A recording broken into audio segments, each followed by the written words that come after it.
Olá pessoal, mais um Saúde é Vida começando para você aqui na programação da TV Câmara Campinas. O tema de hoje é prevenção do câncer de mama. Mas antes você precisa saber que para participar do Saúde é Vida e sugerir um tema para o programa é bem fácil. É só você entrar em contato pelo nosso WhatsApp. O DDD é o 19, o número é o 978293776. Vai aparecer aí na sua tela também um QR Code para você acessar pelo celular. A campanha Outubro Rosa foi criada nos Estados Unidos em 1990 e é uma das ações de conscientização em saúde mais bem-sucedidas do mundo. A iniciativa contra o câncer de mama ajuda na procura por exames de diagnóstico, como a mamografia, e isso facilita a detecção precoce e o tratamento efetivo da doença. Para falar sobre esse assunto, a convidada do programa de hoje é a mastologista Lívia Cons, que também é membro da Sociedade Brasileira de Mastologia. Lívia, muito obrigada pela sua participação aqui no Saúde é Vida. Eu que agradeço, vai ser uma conversa importante. Com certeza, né, Lívia? Esse tema ele é muito importante, todos os anos a gente fala sobre isso, né? Então vamos reforçar aqui para o pessoal que está em casa. Vamos começar então, doutora, explicando um pouquinho o que é o câncer de mama. Então, o câncer de mama é a doença mais prevalente em relação a câncer no mundo todo. Então, uns anos atrás, o câncer do pulmão era um dos mais prevalentes, que mais acometiam a população. E hoje, mama é o que está em primeiro lugar.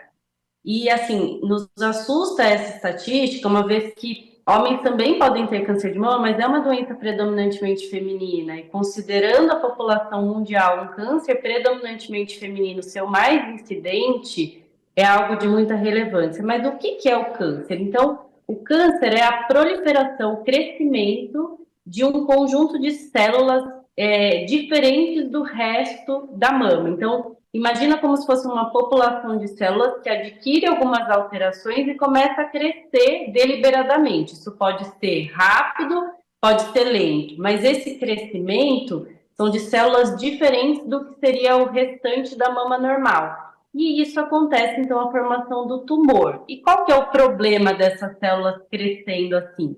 Que o que a gente chama de câncer ou tumor, ele tem a capacidade de sair da mama e ir para outros órgãos, como o fígado, pulmão, ossos, que são as chamadas metástases.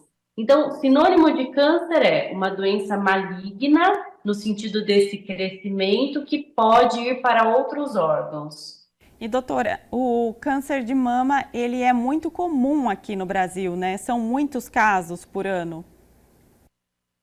Ele é muito comum no Brasil e no mundo todo. Então, estatísticas do INCA apontam mais ou menos 70 mil novos casos de câncer ano. É bastante coisa, assim. Se você colocar uma população de 100 mil mulheres, aproximadamente 40 vão ter um câncer de mama.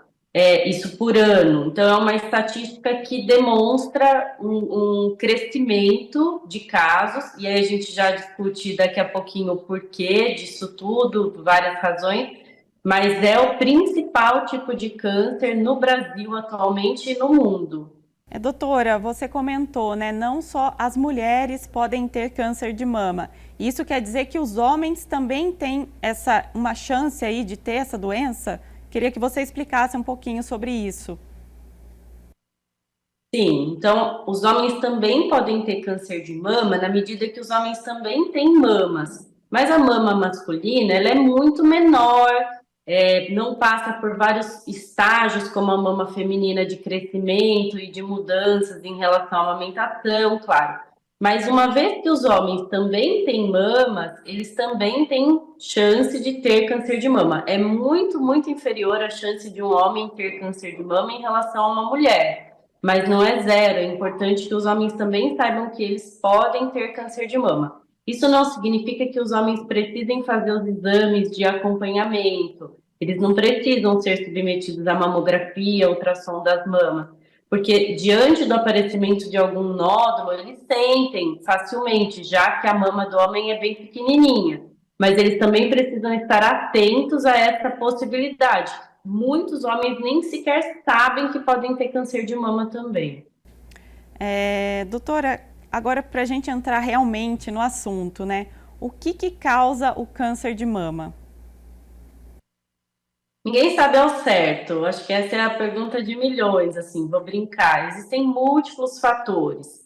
O envelhecimento da população, o envelhecimento das mulheres, certamente é o principal fator de risco. Então, quando a gente envelhece, a gente acumula alterações no nosso DNA, nas nossas células, e isso predispõe alguma célula ali a se dividir, a crescer de uma forma diferente do restante das células da mama. Então, o envelhecimento das mulheres é o principal fator de risco, sem dúvida.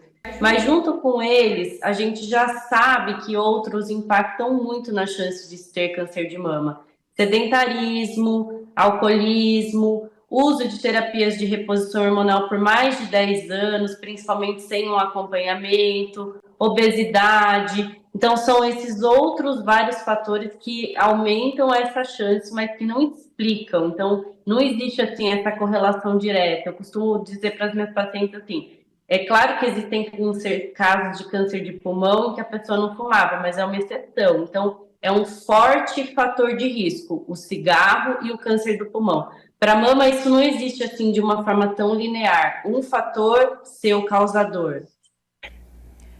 Doutora, no caso da genética, ela é um fator de risco, a gente pode dizer assim? Então, essa é uma pergunta muito importante, porque existe muito ainda na cabeça das pessoas de que se não se tem caso de câncer de mama na família, a chance de uma mulher vir a ter câncer de mama é menor ou às vezes nem existe. Isso não é real. Então, vamos separar algumas coisas. Quando uma célula começa a crescer e a se dividir, é porque essa célula adquiriu uma alteração genética no seu gene. Mas são poucas as vezes em que essa alteração veio herdada. Então, são poucas as vezes em que os cânceres são hereditários. A chance de um câncer de mama hereditário é em torno de 5 a 10%. Então, eu quero ressaltar isso: 90% das mulheres que vão vir a ter um câncer da mama não tem nenhum familiar, nenhum parente que teve câncer de mama. Apenas 10% tem parentes ou pessoas que tiveram câncer de mama na família, de modo que essas mutações foram herdadas e não adquiridas. Doutora, você comentou, né, sobre o estilo de vida, alimentação. Isso também se enquadra naqueles chamados fatores de risco. Com certeza, e fatores muito mais importantes até do que os familiares, que muitas vezes a gente se apega, assim. Então, é muito mais importante estilo de vida, manutenção de um peso ideal, não fumar, não beber, tentar praticar atividade física, do que propriamente ter ou não algum familiar na família acometido por câncer da mama. Doutora Lívia, é possível, né, para quem está acompanhando a gente aqui agora, reduzir esse risco da pessoa ter câncer de mama? Como isso pode ser feito? A gente costuma falar em duas formas: a prevenção primária e a prevenção secundária. Então, a prevenção primária tem a ver com essa mudança de hábitos de vida. Tentar praticar atividade física regular, 30 minutos por dia é suficiente. Então, uma caminhada mais forte, 30 minutos por dia, manter o peso ideal. As mulheres que precisarem usar terapia de reposição hormonal, que seja por um período mais curto possível e sempre com acompanhamento. E existem alguns fatores que não são exatamente muito bem controlados, mas que também influenciam, como, por exemplo, ter filhos.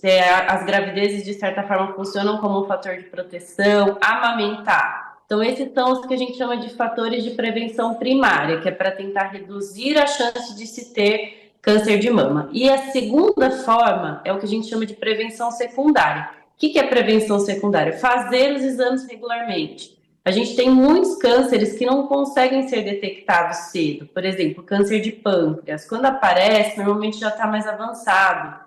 E a mama não é assim. A gente tem, então, um exame muito eficaz, que é a mamografia, que consegue detectar nódulos ou alterações na mama muito antes deles serem sentidos, palpados pela paciente, e que é um exame comprovadamente no mundo inteiro que diminuiu as repercussões em relação ao câncer, que melhora a sobrevida das pacientes no sentido delas viverem mais e conseguirem tratar. Então, a mamografia, obviamente, não reduz o risco de uma mulher vir a ter câncer de mama. Isso é a prevenção primária que eu citei. Mas ela consegue fazer diagnósticos muito precoces, do que impacta muito num tratamento mais tranquilo, numa sobrevida maior e melhor. Doutora, você comentou sobre a amamentação, né? Eu fiquei com uma curiosidade, por que a amamentação, né, no caso a gravidez, ela de certa forma pode proteger até as mulheres contra o câncer de mama? Tem a ver com as alterações hormonais da gravidez. Então, na gravidez, você tem um momento em que a mulher fica com hormônios de forma diferente, e isso com uma estabilidade que, em termos da mama, é bom, é importante de não se ter muitas flutuações hormonais. E o amamentar em si tem a ver com as mudanças das células da mama. A mama da menina, da mulher adulta e da idosa passa por diferentes fases. A fase final de amadurecimento de uma célula mamária só acontece em quem amamentou. É como se essa célula da mama só atingisse o estágio final de maturação depois que a mulher amamenta. Então, assim, de novo, não tem problema nenhum uma mulher que não engravidou e não amamentou, mas esse estágio final da célula, que é adquirida apenas para as mulheres que amamentaram, é como se deixasse essa célula um pouco mais estável e menos sujeita a essas mutações e essas alterações. Correto. Doutora, agora vamos falar um pouquinho sobre os sinais, né, e sintomas aí que aparecem acompanhados do câncer de mama e como as mulheres podem identificar esses sinais.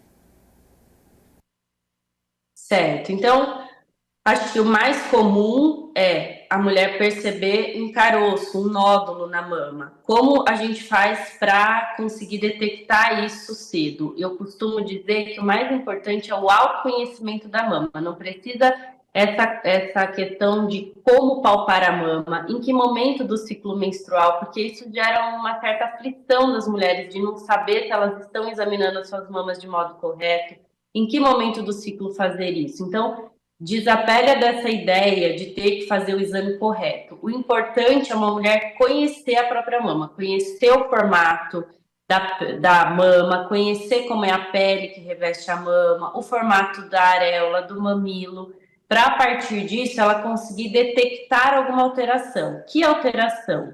Que é um sinal de alerta.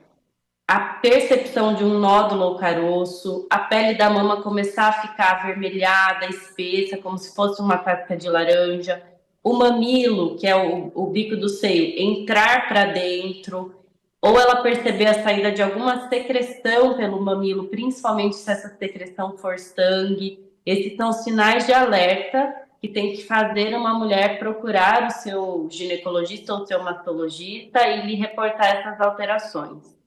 Doutora, acho que é bem importante a gente falar aqui, né, para as mulheres que estão acompanhando o nosso programa, como que deve ser feito o autoexame. Ergue o braço, não ergue, é apalpando. Você poderia dar uma orientação sobre como fazer esse autoexame? Então, essa é uma informação muito importante. Não precisa existir uma forma correta, porque senão as mulheres ficam muito tensas em relação a essa forma correta. E eu tenho várias pacientes que eu acompanho que falam: eu não fazia o autoexame porque eu nem sabia muito bem como fazer, tinha medo de fazer errado. Então, não precisa se apegar a esse formato correto de autoexame.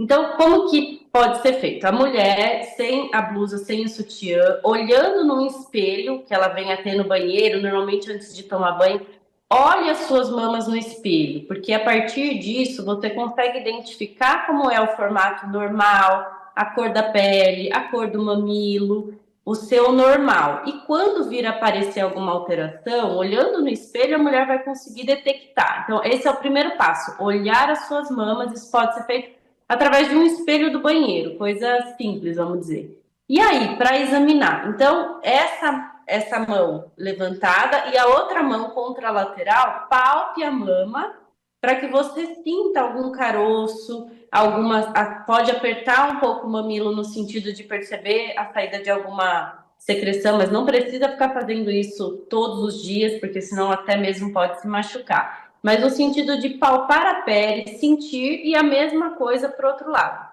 Não existe uma forma correta de palpar a mama. A importância é apenas saber como que é a sua mama normal, para a partir daí, se surgir algum caroço, uma bola, uma alteração na pele, que você reconheça através do seu toque, mas do seu jeito. Quando que isso pode ser feito? Uma vez na semana. Olhe suas mamas, palpe, não precisa se prender a essa questão de um momento específico do ciclo menstrual ou como fazer isso. Conheça a sua mama e consiga detectar se isso modificar. Igual surge uma pinta no rosto, que isso vai fazer você procurar, de repente, o dermatologista, que chame a tua atenção para uma mancha que não tinha, a mama tem que fazer parte desse cuidado. Doutora, você comentou um pouquinho sobre a terapia de reposição hormonal. Eu gostaria que você falasse um pouquinho sobre isso também, se existe risco, né, dessa terapia, como que ela deve ser feita, porque muitas mulheres, eu imagino, que façam essa reposição hormonal e aí fiquem um pouco preocupadas, né? Então, assim, sem querer ser alarmista, eu acho que tem muitas mulheres que têm indicação de fazer a reposição hormonal, porque afinal de contas, ondas de calor, alteração do sono, da libido, da qualidade de vida, impactam muito na vida da mulher que entrou na menopausa. Não quero de jeito nenhum falar qualquer coisa aqui que dê a entender que eu sou contra ou que não se deve fazer terapia de reposição hormonal, não é isso. Mas o que os estudos, a maior parte dos estudos apontam, que o uso de terapia de reposição hormonal combinada, estrogênio e progesterona, por mais de 10 anos, tende a aumentar um pouco o risco para o câncer de mama. Não significa que a mulher que faz terapia de reposição hormonal vai ter câncer de mama, e muito menos que essa mulher precise parar. Mas essa mulher precisa ser orientada do que usar na terapia de reposição hormonal, de preferência pelo menor tempo possível, no sentido de que, se você tiver os sintomas que se amenizem e você usou a terapia de reposição hormonal por 5 anos, isso foi suficiente, pare. Então, eu costumo dizer, menor dose pelo menor tempo possível e sempre com acompanhamento médico. Isso considerando mulheres que possam usar a terapia de reposição hormonal, porque muitas delas nem sequer podem por outras doenças, outros problemas. E aí eu preciso enfatizar que as únicas mulheres que de fato têm uma contraindicação a usar a terapia de reposição hormonal, que realmente não podem, são as mulheres que já tiveram câncer de mama. Essas, em hipótese alguma, podem ser submetidas a qualquer tipo de terapia de reposição hormonal. Doutora, essa explicação também se encaixa para a pílula anticoncepcional?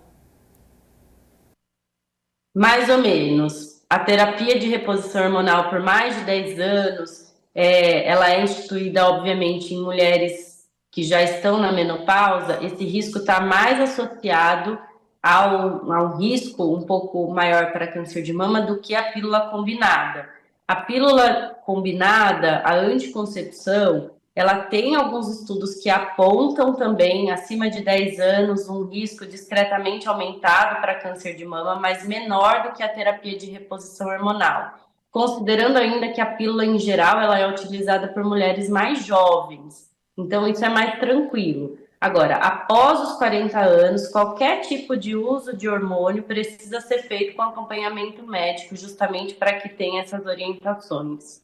Doutora Lívia, o diagnóstico do câncer de mama basicamente é feito pela mamografia ou também é a partir da clínica, né? Nessa conversa com o médico? Então, a suspeita de um nódulo, de um tumor que possa vir a ser câncer de mama, ele é feito através do exame físico, palpando um nódulo e realizando a mamografia. Mas o diagnóstico de câncer de mama, então, fechar que é câncer de mama apenas pela biópsia.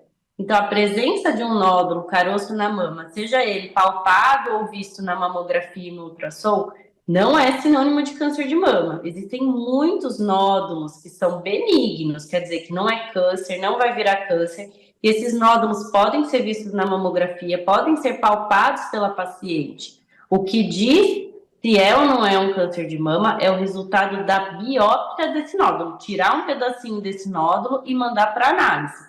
É só a biópsia que fecha o diagnóstico de câncer de mama com uma segurança e certeza.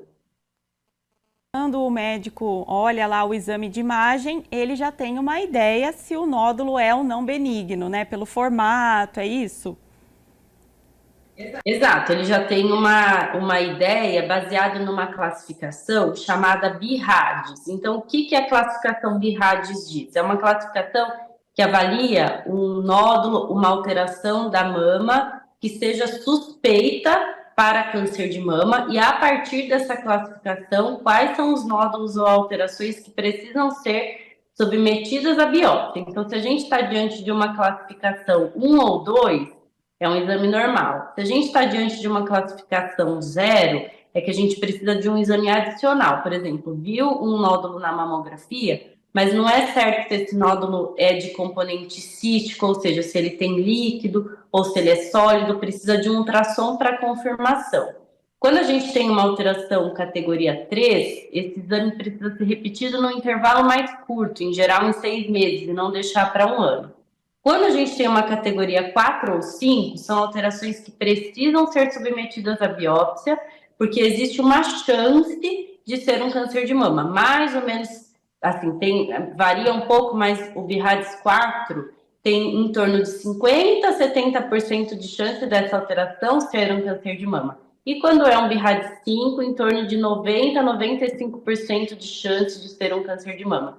Eu falo isso porque é muito comum as mulheres muitas vezes pegarem o resultado da sua mamografia e olharem lá, BIRADS 4 ou BIRADS 5, e já acharem que estão com câncer no estágio 4 ou 5. Não é isso. A classificação BIRADS é uma categoria para dizer se aquele achado daquela alteração que foi vista no exame precisa ou não ser submetido à biópsia por um risco para câncer de mama.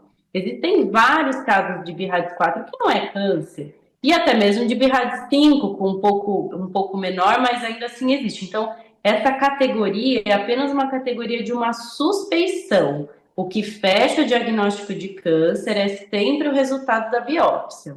Muito importante, né, essa sua explicação, doutora, porque muitas pacientes fazem realmente essa confusão e já entram em desespero, né, olhar ali o exame, né, e nem esperam o médico apontar aí, né, o resultado mesmo, né. Doutor, a próxima pergunta, né, então, a gente falando de mamografia, se tem uma idade, né, ideal para as mulheres começarem aí a realizar a mamografia e qual seria essa idade? Então, é preconizado no Brasil e no mundo todo que as mulheres que a gente chama de risco habitual, aquelas que têm o risco normal, apenas de ser mulher, que realizem o exame de mamografia a partir dos 40 anos, de modo anual. Então, a Sociedade Brasileira de Mastologia orienta, baseado em vários estudos em relação a chances e mortalidade, que as mulheres, fez 40 anos, comecem a realizar o exame de mamografia uma vez no ano. Isso muda um pouquinho para aquelas mulheres chamadas de alto risco, que têm vários parentes de primeiro grau, pai, mãe, irmãos ou filhos que já tiveram câncer de mama, que a gente antecipa um pouco, essas mulheres devem iniciar a mamografia um pouco antes. Mas para as mulheres que estão nos ouvindo, aquelas de risco habitual, guardar a idade que a partir dos 40 anos precisam começar a fazer a mamografia todos os anos. Doutora, esse exame, né, que é um exame de rotina, ele deve ser feito de quanto em quanto tempo? Isso muda um pouquinho de acordo com a recomendação do país e de algumas sociedades, mas a Sociedade Brasileira de Mastologia orienta que ele seja feito anualmente. Então, se você está diante de um exame que veio com uma alteração, o médico vai orientar que seja feito numa periodicidade diferente. Mas aquele exame normal, de rotina, vai ser feito uma vez no ano. E doutora, no caso das mulheres que têm um risco elevado para o câncer de mama, esse exame tem que ser feito com mais antecedência ou não? É a mesma recomendação? Então, depende muito de que risco a gente está falando. Isso vai ser calculado numa consulta, baseado em que parentes ou se a pessoa já teve ou não. Em linhas muito gerais, aquelas mulheres de alto risco que a gente chama hereditário, de quem tem vários parentes de primeiro grau que já tiveram câncer de mama, a maioria delas precisam começar a fazer mamografia a partir dos 35 anos e ressonância magnética das mamas a partir dos 25. Mas isso são populações muito específicas que vão conversar com o seu médico, mas só para se ter uma noção. Em geral, a gente não diminui o tempo entre uma mamografia e outra. É muito pouco comum precisar fazer mais do que uma mamografia no ano. Então, mesmo os pacientes de alto risco, quando o exame está normal, é uma mamografia no ano. O que vai mudar é a idade de início e os outros exames que vão ser associados à mamografia. Doutora, uma outra dúvida bastante comum entre as mulheres, né? O uso de prótese de silicone aumenta o risco para o câncer de mama? Não aumenta o risco, já tem vários estudos. O que ficou muito na mídia há um tempo atrás foi a associação de algumas mulheres que tinham prótese com um tipo muito específico de câncer chamado linfoma anaplásico. Mas esse linfoma não é, na verdade, um câncer de mama específico. É uma doença raríssima associada à prótese. Mas para o câncer de mama, desse mais comum, que é o que a gente está falando, que é o mais comum no mundo todo, não existe nenhuma associação do câncer de mama com as próteses da mama, e é muito importante que as mulheres saibam que o fato de ter prótese mamária não as impede de fazer mamografia. Então, isso é muito importante. Eu escuto também muito isso assim, eu não fazia mamografia porque eu tenho prótese. Não. Pode fazer seu exame de mamografia normalmente a partir dos 40 anos, uma vez por ano. Esse exame não danifica a prótese, não tem perigo nenhum. E os estudos também demonstram que a presença da prótese não altera a chance de detecção de câncer. Existem algumas manobras que a técnica de radiologia faz até para jogar um pouquinho essa prótese para trás e aparecer melhor a mama. Mas a ideia é que as mulheres que têm prótese façam seus exames de mamografia do mesmo modo que as mulheres que não têm, sem preocupação em relação à sua prótese, sem achar que isso vai aumentar o risco, mas também não deixando de fazer os seus exames por causa da prótese. Doutora, aquelas mulheres com familiares que tiveram câncer, você recomenda que elas façam aquele teste genético ou não é necessário? Isoladamente, sem uma consulta para avaliação de quem são esses parentes, quais foram os tipos de câncer, em que idade esse câncer apareceu, a resposta é não. Quando a gente pensa num teste genético, sem a avaliação desses vários fatores, eu tenho a impressão, e a literatura também me respalda isso, que mais atrapalha do que ajuda. Então, existe tecnologia hoje e que isso é excelente. Mas para a gente propor um painel genético para uma paciente, no sentido de descobrir se ela tem alguma alteração, é fundamental uma consulta com o médico para avaliação disso que eu disse. Quem são os parentes, quais as idades, quais os tipos de câncer. E o principal, que tenha um aconselhamento pré-teste e pós-teste, porque os testes genéticos podem demonstrar diversas alterações, diversas mutações genéticas que não têm nenhum significado clínico.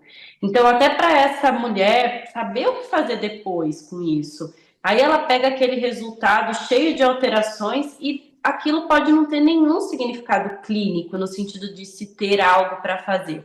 Então, como uma medida, assim, para ser feita sem qualquer aconselhamento, a minha resposta é não. Precisa de um aconselhamento, pré-teste, pós-teste, para saber direitinho quem precisa e o que fazer com isso depois. Doutora Lívia, você como especialista, né, nesse assunto, você tem acompanhado uma maior incidência, né, desses casos de câncer de mama em pacientes mais jovens, assim, antes dos 30 anos? Isso está sendo mais comum?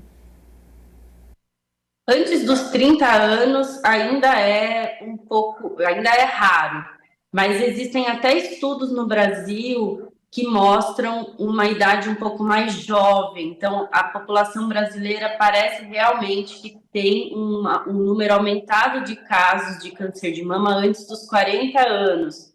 Então, Ainda não é a população com maior número, a população que mais tem câncer de mama no Brasil e no mundo, realmente é a partir dos 50 até um número maior, a partir dos 50 anos e não dos 40, mas a gente tem sim uma população jovem no Brasil aí antes dos 40 anos, com mais casos de câncer de mama do que ao redor do mundo, segundo alguns estudos atuais. E existe alguma explicação para isso? Uma explicação completamente satisfatória, não, no sentido da gente achar o motivo. Eu destacaria talvez estilo de vida, eu destacaria talvez as chances de detecção mais precoces, mas uma resposta bem convincente para essa pergunta ainda está sendo investigada. Não se tem uma resposta completamente conclusiva para isso, não. Doutora, como a gente falou aqui das mulheres mais jovens e aquelas mais idosas, né, que já tem lá seus 69, 70 e poucos, mesmo nesses casos, elas devem fazer a mamografia, porque muitas pensam, eu não vou mais fazer porque eu já estou mais velha, acho que não corro mais o risco. Eu gostaria que você esclarecesse isso também. Elas devem continuar fazendo seus exames. Pela maior parte dos consensos no mundo, pelo menos até os 69 anos, então aí até os 70 anos de modo universal, mas além dos 70 anos, para aquelas mulheres que ainda têm uma boa saúde, e hoje em dia a gente sabe que são muitas, então o cálculo mais ou menos é assim, se é uma mulher que tem alguns problemas de saúde, mas uma expectativa de vida superior a 5 anos, que ela continue a fazer seus exames de mamografia. Então, assim, hoje em dia, ainda bem, é exceção. As mulheres estão chegando nos 80, 90 anos com saúde boa, ainda bem. Então, para essas mulheres que ainda se mantêm sem graves problemas de saúde, saudáveis, elas devem continuar, sim, fazendo seus exames de mamografia, exceto aquelas que já estão passando por alguns problemas de saúde muito graves, que a expectativa de vida é reduzida, todas as outras devem continuar. Doutora, agora vamos falar um pouco sobre o tratamento. O tratamento para o câncer de mama, né? Quais seriam os mais indicados? Depende muito do tipo de câncer, do estágio em que ele foi detectado e da saúde dessa mulher. Mas, em linhas muito gerais, o tratamento do câncer de mama é feito em etapas, e essas etapas, de modo geral, incluem a cirurgia, que pode ser a remoção de uma parte da mama chamado setor ou quadrante, ou a retirada da mama toda, mastectomia, e aí com a reconstrução da mama com prótese ou outras formas de reconstrução. A quimioterapia, que é um remédio que ela recebe pelo sangue, como se fosse um soro, que tem o objetivo de destruir as células do tumor que possam ter caído no sangue. A radioterapia, que é como se fosse um banho de luz na mama, entra num aparelho e toma um banho de luz, que é um reforço ao tratamento. E algumas medicações, em geral comprimidos, que a mulher toma um por dia durante pelo menos 5 anos, que é para evitar que o tumor volte. As etapas, então, a mulher vai fazer primeiro a cirurgia ou primeiro a quimioterapia, em que momento vai ser feita a radioterapia, isso depende muito do tipo de câncer de mama e do estágio em que ele é detectado. Mas, em linhas gerais, os tratamentos mais comuns e feitos para a maior parte dos cânceres são esses, então, quimioterapia, cirurgia e radioterapia.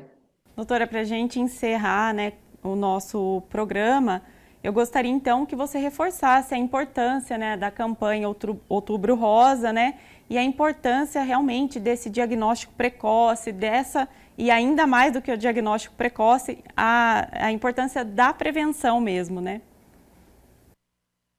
As chances de cura de um câncer de mama detectado inicialmente são maiores do que 90%. Então, as mulheres não precisam ter medo de achar um câncer na mama. Elas precisam ter medo de não fazer os exames e detectá-lo muito tarde.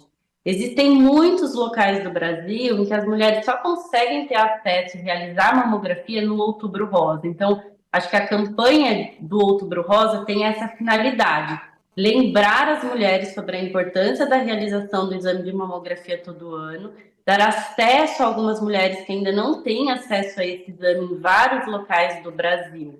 Então, assim, a gente fala que prevenir é sempre o melhor remédio. Fazer seus exames de mamografia todos os anos. Se ainda não fez, use o Outubro Rosa para atualizar esse exame, porque a detecção precoce aumenta muito as chances de cura, melhora muito o tratamento no sentido dele ser mais tolerante, mais tolerável, perdão, e que isso vai ser muito benéfico para todas as mulheres.